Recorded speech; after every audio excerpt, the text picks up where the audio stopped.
Assalamualaikum. Halo anak-anak hebat. Selamat datang di ruang belajar Bu Sulis.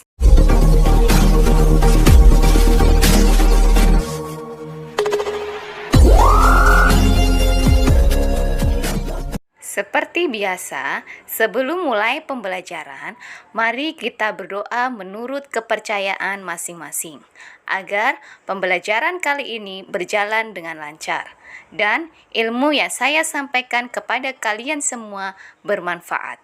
Berdoa dimulai. Berdoa selesai.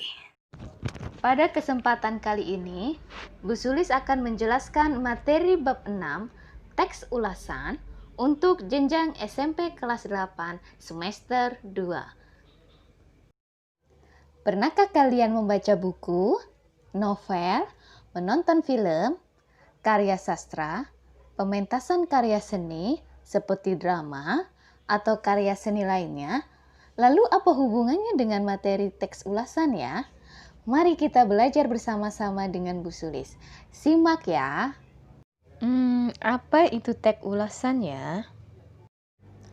Teks ulasan adalah suatu teks yang berisi tentang ulasan tanggapan, pemaparan, dan penilaian atau rincian seseorang terhadap suatu karya seperti buku, film, drama, dan karya seni lainnya. Ciri teks ulasan. Yang pertama, mengandung informasi atau identifikasi suatu karya. Kedua, membahas latar belakang dan hubungan karya dengan karya lain. Ketiga, memuat pendapat dan menggambarkan umum mengenai isi atau makna suatu karya. Yang keempat, memiliki penilaian mengenai kelebihan dan kekurangan karya.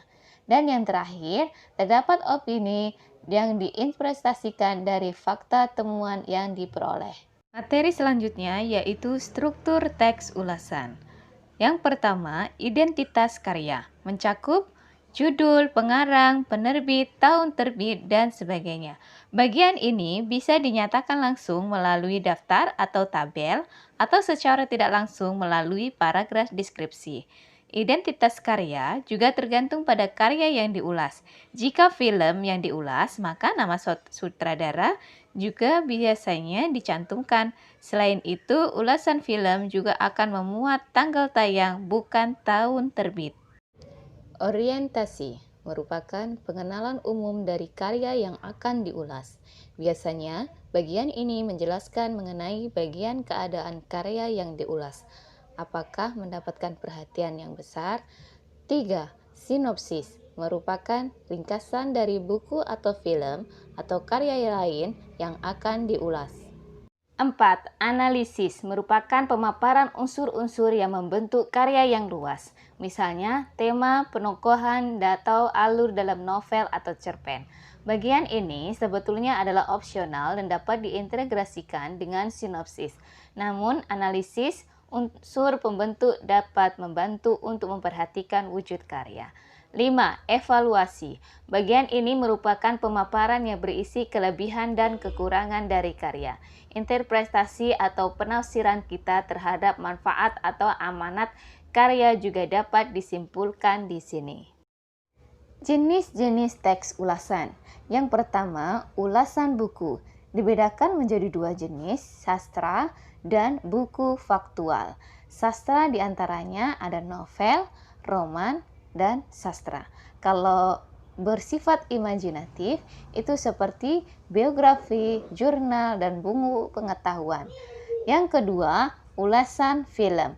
Merupakan ulasan yang mengulas mengenai film atau sejenisnya seperti serial TV dan sinetron. Yang ketiga, ulasan pementasan.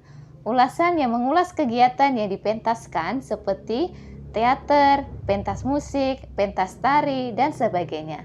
Dan yang terakhir adalah ulasan karya sastra. Ulasan yang mengulas bentuk karya seni seperti lukisan, patung, karya dekorasi, dan sebagainya. Lanjut ke materi selanjutnya yaitu kaidah kebahasaan teks ulasan. Yang pertama, menggunakan konjungsi penerang. Contohnya bahwa, yakni, yaitu. 2. Menggunakan konjungsi temporal. Contohnya, semenjak, sejak, akhirnya. 3. Menggunakan konjungsi penyebab. Contohnya, karya, sebab, oleh, karena itu. Dan yang terakhir, menggunakan pernyataan-pernyataan rekomendasi dan saran. Pada bagian akhir teks yang ditandai oleh kata hendaknya, harus, jangan, sebaiknya. Contoh, nilai moral yang kedua adalah hendaknya kita mau memaafkan kesalahan orang lain yang sudah bertaubat. Materi terakhir yaitu langkah-langkah menyusun teks ulasan. Yang pertama, mencatat identitas buku atau karya sastra lain yang akan diulas. 2. Mencatat berbagai hal menarik yang menjadi pesona utama dari karya yang akan diulas. 3. Menganalisis kemudian menelaah kelebihan dan kekurangan isi karya. 4. Membuat kesimpulan mengenai isi dan kesan secara keseluruhan yang didapatkan setelah membaca atau menikmati karya. Yang kelima, membuat saran yang menunjukkan suatu aksi konkret yang dapat dilakukan atau harapan untuk karya yang diulas. Sekian pembelajaran kali ini. Jangan lupa selalu ikutin protokol kesehatan dengan menerapkan 3M. Mencuci tangan, menjaga jarak, dan memakai masker. Terima kasih. Wassalamualaikum warahmatullahi wabarakatuh. Salam sehat.